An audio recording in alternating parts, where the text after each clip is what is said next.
Hello, good morning. ফুকেটে দ্বিতীয় সকালে সবাইকে স্বাগতম। কালকে রাত থেকেই অনেক বৃষ্টি হচ্ছে, এখনো বৃষ্টি চলছেই।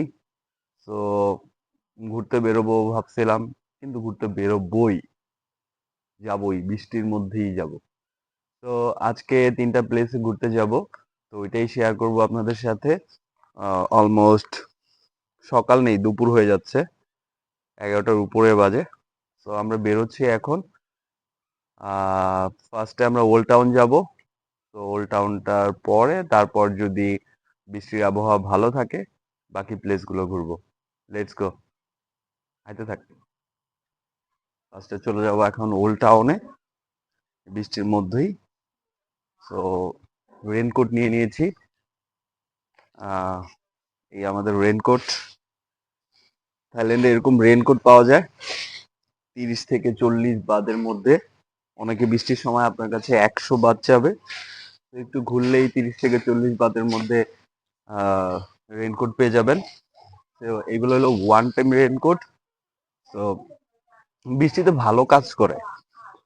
তো কোনোভাবে পানি ঢোকারও সম্ভাবনা থাকে না, সম্পূর্ণ পলি দিয়ে করা।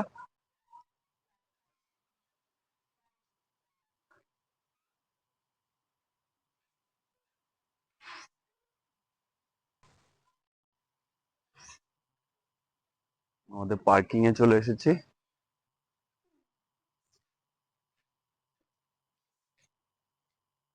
দেখা যাচ্ছে কেউই বের হয়নি, আমরা বের হলাম।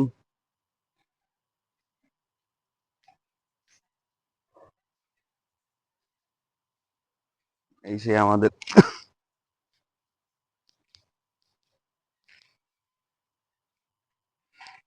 চলুন যাওয়া যাক।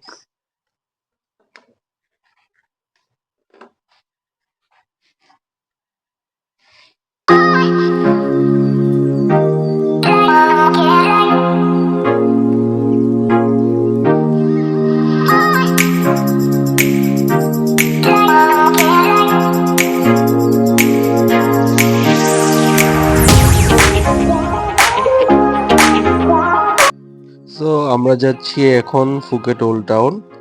সো যেতে যেতে যেটা বলবো, আপনি যেই দেশেই থাকুন, আপনি ওই দেশের ট্রাফিক যেই নিয়ম আছে, ট্রাফিক নিয়মটা মানুন। দেখবেন আপনার দেশ হোক আর অন্যের দেশ হোক, ওই দেশের ট্রাফিক জ্যাম থেকে সবাই মুক্তি পাচ্ছে, আপনি নিজেও পাচ্ছেন, অন্যরাও পাচ্ছে। তো আপনারা থাইল্যান্ড যখন আসবেন অবশ্যই ট্রাফিক নিয়মটা মানবেন। আর যদি না হয় সেক্ষেত্রে আপনাকে অবশ্যই ফাইন খেতে হবে। তো যারা বাইক নেবেন অবশ্যই হুড়াহুড়ি করবেন না, তাড়াতাড়ি করবেন না, ধীরে সুস্থে বাইক চালাবেন, সেক্ষেত্রে আপনার নিজের জন্য ভালো।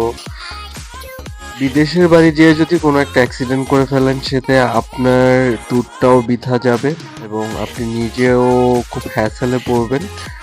আর আরেকটা বিষয়, কেউ যদি আল্লাহ না করুক কোনোভাবে অ্যাক্সিডেন্ট করেই ফেলেন, তো ওইটা যদি মানে বেশি মারাত্মক নাও হয়, সেক্ষেত্রে অবশ্যই আপনারা পুলিশকে ইনফর্ম করবেন।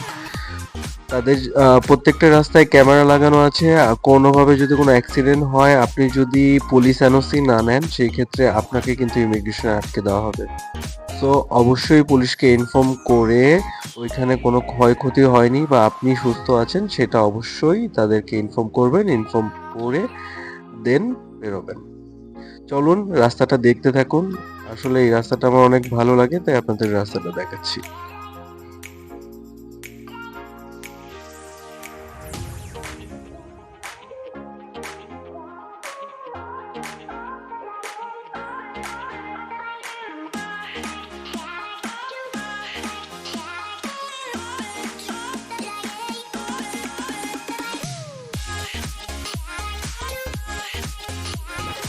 হ্যালো। পাতান থেকে আধা ঘন্টা রাইড করে চলে আসলাম ফুকেট ওল্ড টাউনে। তো এসে আগেই মার্কেটের দিকে চলে আসলাম। তারপর ওল্ড টাউনের যে ঐতিহ্যবাহী যেই ইয়েগুলো আছে ওইগুলো পরে শেয়ার করছি। বন্ধু কোথায় তুমি?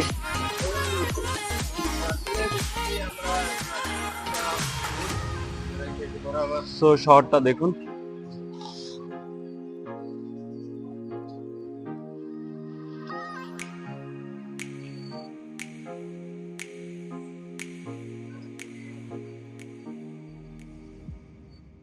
তো নিজেকে আর না দেখাই, শহরটাকেই দেখাই।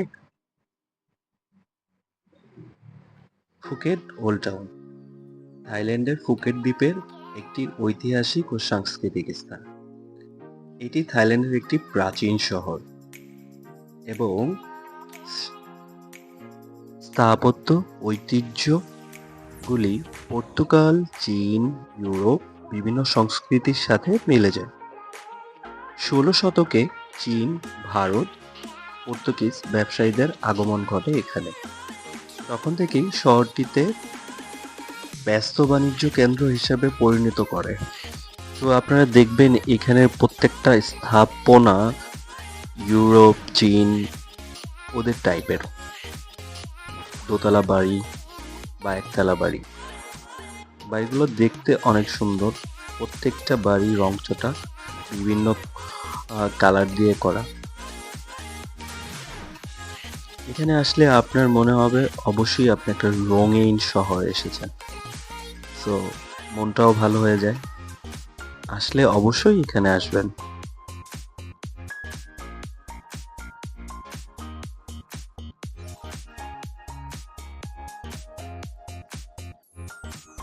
থাইল্যান্ডে আসবেন কিন্তু আপনি ফুকেটে আসবেন না, আপনার সম্পূর্ণ ট্যুর বৃথা।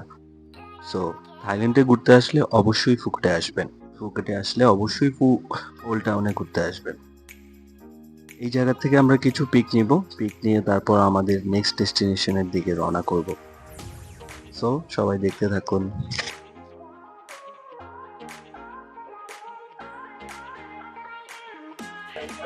তো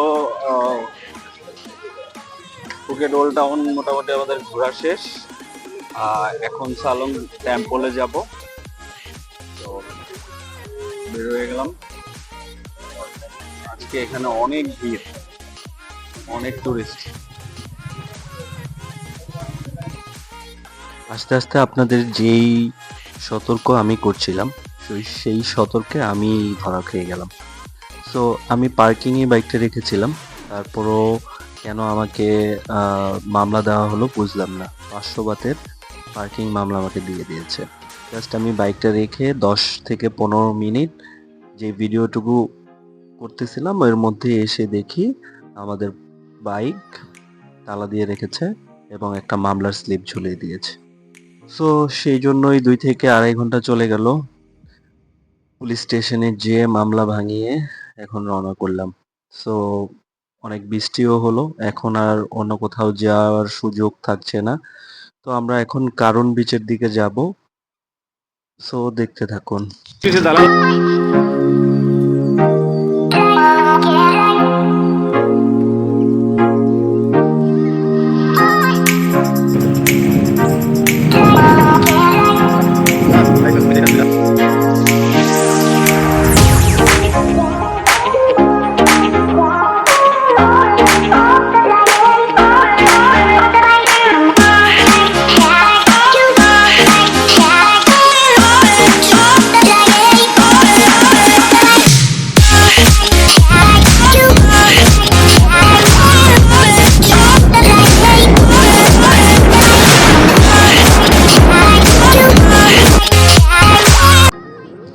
এই যে সামনে দেখছেন এইভাবে চেকপোস্ট থাকে। সো অবশ্যই সবাই হেলমেট এবং ইন্টারন্যাশনাল যে লাইসেন্স আছে লাইসেন্সটা করে তারপর যাবেন। আইদার কিন্তু আপনাকে মামলা নিতে হবে। সো আমরা যে কারণে বাইক নেই, যে কম খরচ সেটা কিন্তু বেশি হয়ে যাবে। সো অবশ্যই ইন্টারন্যাশনাল লাইসেন্স এবং হেলমেট অবশ্যই পরবেন। যা হওয়ার তো হয়েই গেছে, আর টেনশন করে লাভ নেই। জাস্ট এখন থাইল্যান্ডের যে পাহাড়ি রাস্তাগুলো আছে, বিশ্বাস করেন আপনারা যদি যান আর এখানে স্কুটি বা বাইক চালান আপনার মন ভালো হবে নিশ্চিত, আমি গ্যারান্টি দিচ্ছি। আসলে রাস্তা আর দুই পাশে পাহাড় আবার সাগর নিজের চোখকে এত শান্তি দিবে যে আপনি নিজেও কল্পনা করতে পারবেন না। জাস্ট রাস্তাগুলো দেখতে থাকুন।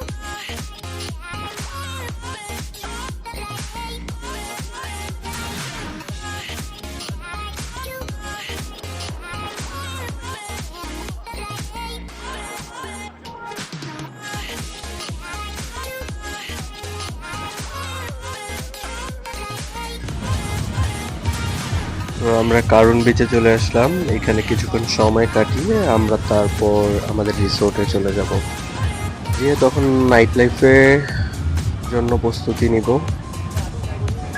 তো ভিডিওটা আর বড় করব না, এখানেই শেষ করব। সবাই ভালো থাকবেন, সুস্থ থাকবেন, আর প্লিজ সবাই ফলো অ্যান্ড সাবস্ক্রাইব করবেন, তাহলে ইন্সপিরেশন হলে আমি আরও ভিডিও বানাবো, আরও দেশে যাব। তো সবাই ভালো থাকেন, সুস্থ থাকেন।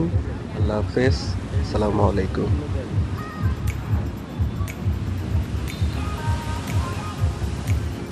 সামনে দাঁড়ায় ছবি তুলে, ছবি তুলে তারপর